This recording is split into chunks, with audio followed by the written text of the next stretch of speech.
कि संसार की सृष्टि, पालन और संहार भगवान जो है जब करते हैं तो संग सहाय न दूजा, वो अपने साथ उसमें उनको किसी को विचार की, किसी से परामर्श लेने की आवश्यकता नहीं। जो सृष्टि करेंगे वो अपने मन से करेंगे, जैसा होगा अपनी मानसिक सृष्टि कर दिए। संसार की सृष्टि करना है, मन से उन्होंने ब्रह्मा को पैदा कर दिया, ब्रह्मा को ज्ञान दे दिया कि जाओ भाई तुम सृष्टि करो। उनको सृष्टि करने के लिए सारी ज्ञान दिए, ब्रह्मा जी ने उनको ध्यान करते हुए सारी सृष्टि की। तो इस प्रकार ये कह रहे कि वो जो कण कण में व्याप्त हैं उनको इस सृष्टि करने के लिए, संसार को चलाने के लिए किसी की सहाय की आवश्यकता नहीं है। वो स्वयं अपने आप में प्रकाशित हैं, वो स्वयं अपने आप में ज्ञानवान हैं। अतः वो व्यक्ति जो हर एक कण में, हर एक जगह व्याप्त है, वैसे प्रभु को हम वंदना करते हैं, उस प्रभु को हम प्रणाम करते हैं। तो इसलिए उन्होंने सत्य शब्द को यहां पर लिखे, सत्यम परम धीमहि ब्रह्म सत्यम जगत मिथ्या। ये संसार जो है असत्य है, ब्रह्म ही सत्य है। तो इन्होंने ब्रह्म की उपासना की। दूसरे अर्थों में गायत्री मंत्र को लिया जाए तो इस भागवत के प्रारंभ भी गायत्री मंत्र से ही है और इसका अंत भी गायत्री, यानी गायत्री मंत्र में ही पूरी भागवत।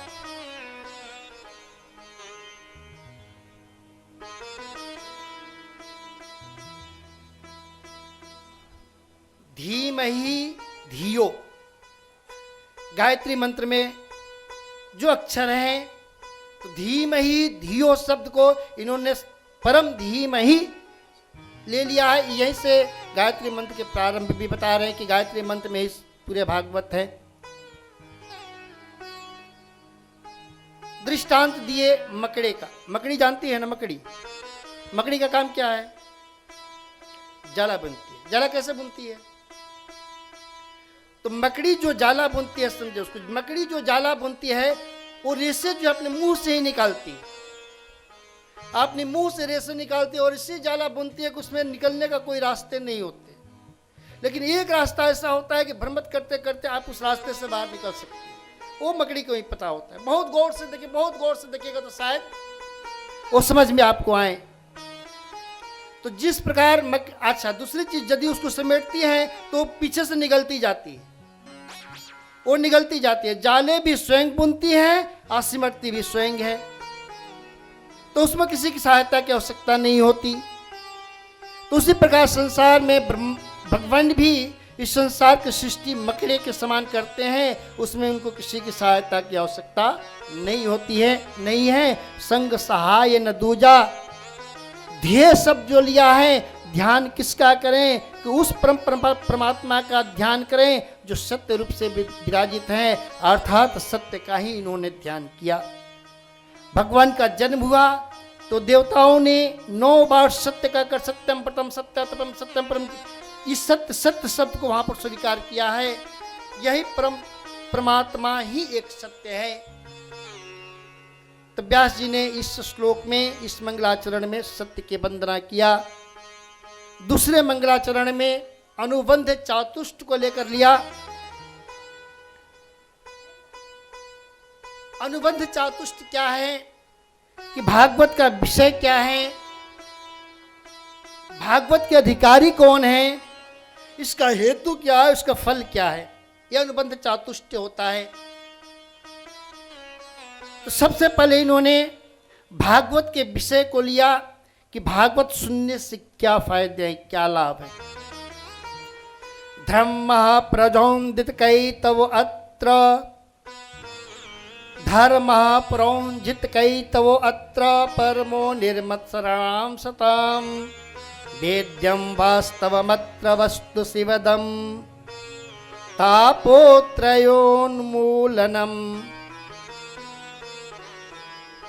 धर्म प्रौंजित कैतवो अत्र, धर्म में कपट है। इन्होंने कहा कि ये जो कपट रूपी धर्म है उससे ये परे हैं। भागवत में कोई कपट नहीं है।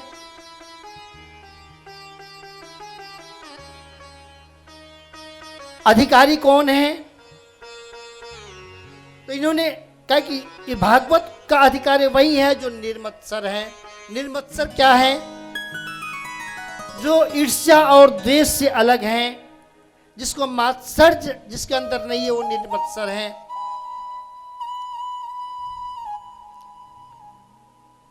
तो जो निर्मत्सर हैं वही भागवत के अधिकारी हैं। करते क्या है? शिवदम, कल्याण करते हैं।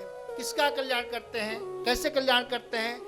ताप त्रयोन्मूलनम, तीनों तापों को नष्ट करते हैं, नाश करते हैं।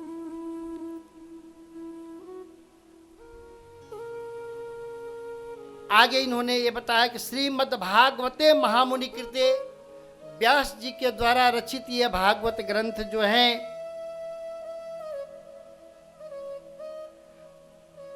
परैरीश्वरः, इस कथा का श्रवण का संकल्प करते ही, मन में विचार करते ही भगवान जो है सद्यो हृदयवरुध्यते, भगवान उसके हृदय में आकर बैठ जाते। भगवान आकर हृदय में बैठ जाते। केवल विचार करने मात्र से, केवल सोचने मात्र से जो है भगवान उनके हृदय में आकर बैठ जाते हैं। शुश्रूभिष तत्क्षणात्, उनके हृदय में आकर बैठ जाते हैं। ये भागवत का प्रभाव है। फल क्या है? तो इन्होंने कल्याण करने वाला है। हेतु क्या है? यदि वो भागवत में हृदय में आकर बैठ जाएंगे तो आपके अंदर उत्कंठा पैदा होगी कि चलो हम भागवत की कथा सुनते हैं, कथा सुनकर आते हैं, यानी कथा सुनने की उत्कंठा पैदा होगी। ये इसका फल है। सबसे पहले 4 अनुबंध चातुष्ट को लिए। अनुबंध चातुष्ट में पहले जो है विषय बताए, अधिकारी बताए। विषय क्या है? धर्म प्रौंजित कहे तो यह निष्कपट धर्म है। इस धर्म में कोई कपट नहीं है। दूसरा अर्थ इन्होंने अधिकारी की, भागवत सुनने का अधिकारी वही है जो निर्मत्सर हो, मात्सर से दूर हो। निर्मत्सर, मत्सर जो है मच्छर शब्द से बना है, तो वही काम, क्रोध, लोभ, मोह, मद, ये निर्मत्सर का लक्षण है। ईर्ष्या, द्वेष, सबसे बड़ा चीज इसमें ईर्ष्या, द्वेष है। निर्मत्सर इससे पड़े है। ये जो भागवत सुनते हैं उसके अंदर ये व्याप्त नहीं होती। तो ये अधिकारी बताए। विषय फल क्या है? तो ये भागवत जो है कल्याण करने वाले हैं, सबका कल्याण करते हैं। हेतु क्या है? इससे क्या होता है? कथा सुनने की उत्कंठा जो है पैदा होती है। ये भागवत का तीसरे श्लोक में कह रहे हैं, निगम कल्पतरोर गलितम फलम। ये वेद रूपी एक वृक्ष है। उस वृक्ष पर एक परिपक्व फल लगा हुआ है। वो फल ऐसा है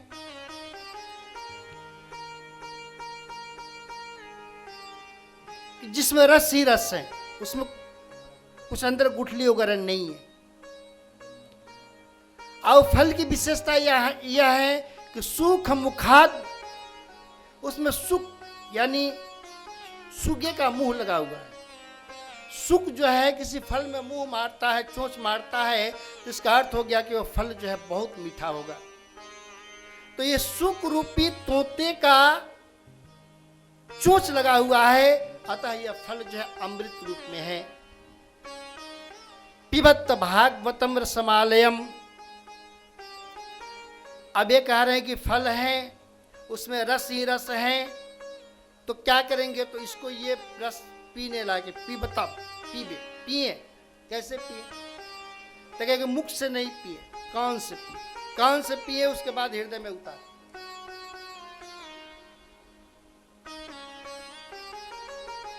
उसके बाद में इन्होंने ये कहा कि किसको कौन पी सकते हैं? तो इसको दो ही आदमी के लिए व्यास जी ने अधिकारी बनाया। एक जो रसिक हो, जो भागवत कथा के रसिक हो, उनके लिए इन्होंने ये बताया कि एक रसिक ही भागवत कथा का पान कर सकता है। और एक भाव जो हो, जो भगवान में ही अपनी सारे चिंतन करते हैं, जो भगवान की सेवा में ही अपने आप को अर्पित करते हो भाव, तो ये दो आदमी जो हैं भागवत पीने के अधिकारी हैं। अब किसी ने प्रश्न किया कि कल्प वृक्ष, ये कल्प वेद रूपी कल्प वृक्ष पर ये फल लगा हुआ है, आप इसमें बताते हो उस पर न छिलका है न कुछ है, इसमें रस ही रस पड़ा हुआ है, और ऊपर से जो आए हुआ है जब गिरा तो सारे रस तो बिखर जाएंगे, फिर दूसरों को कैसे मिलेगा। व्यास जी कहे ये बात तो सत्य है कि वो फल जो है रसमयी है, उसमें रस ही रस है, लेकिन उस फल को लाने के लिए शाखा प्रशाखा द्वारा वो फल जो है हमें प्राप्त हुए हैं। तो शाखा प्रशाखा के द्वारा परिचय दे रहे हैं कि वो फल हमारे बीच में कैसे आया। तो सबसे पहले भागवत की कथा जो है भगवान ने ब्रह्मा जी को सुनाया। तो भगवान की कथा भगवान की सखा से टपका, तो ब्रह्मा जी के सखा पर आकर अटका। ब्रह्मा जी ने उस कथा का श्रवण किया, ब्रह्मा जी ने उस कथा को नारद जी को सुनाया। तो नारद जी ब्रह्मा जी के सखा से टपका, तो नारद जी के सखा पर आकर अटका। नारद जी ने कथा जो है व्यास जी को सुनाई। नारद जी के सखा से टपका, तो व्यास जी के पास आकर जो है उनके सखा पर अटका, और व्यास जी ने अपने पुत्र सुखदेव जी को सुनाया, और सुखदेव जी ने इस कथा को परीक्षित जी को सुनाया। उसी परीक्षित की कथा में सूत जी भी इस कथा को सुन रहे थे, तो सूत जी ने इस कथा शौनक आदि ऋषियों को सुनाया, और शौनक आदि ऋषियों से कथा जो है हमारे बीच में आई। उस कथा को हम जो है आप लोगों को सुना रहे हैं, या हमसे कथा आप सुन रहे हैं। ये सखा प्रसखा द्वारा ये कथा हमारे पास आई है। इस प्रकार से ध्यान करने योग्य हैं।